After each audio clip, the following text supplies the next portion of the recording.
Este é o GFN, e vamos falar agora sobre a recente declaração de Barroso.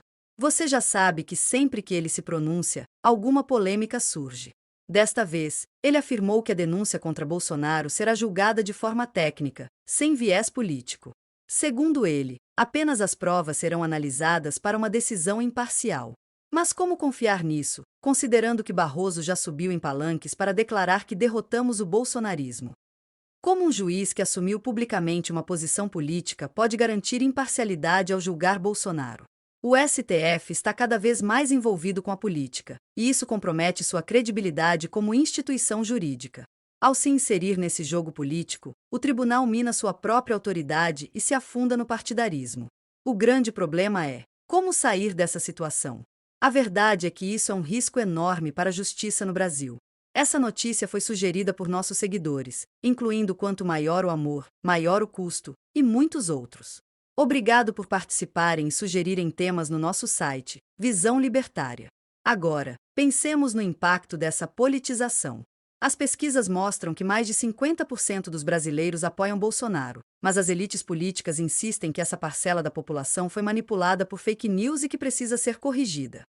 Isso é assustadoramente semelhante a um regime autoritário, onde uma elite decide o que é certo e obriga os cidadãos a aceitarem sua visão.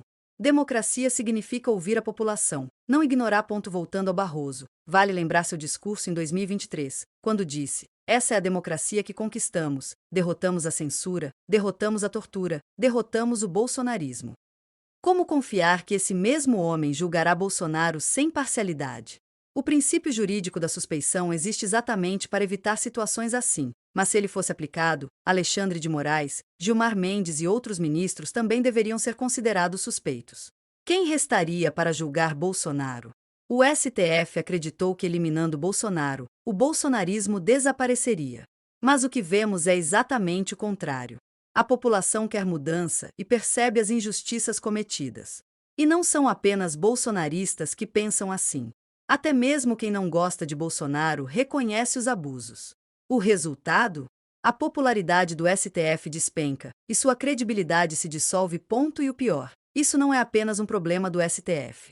As suspeitas de corrupção no judiciário, os supersalários e os escândalos só reforçam a ideia de que o judiciário virou uma ferramenta de opressão, e não uma instituição de justiça. O próprio Barroso reconheceu que o judiciário está na linha de tiro das críticas. Mas por quê?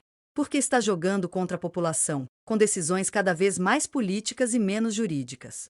A solução do STF para isso? Proibido críticas. Já se fala em restringir jornais para que não possam denunciar escândalos do judiciário.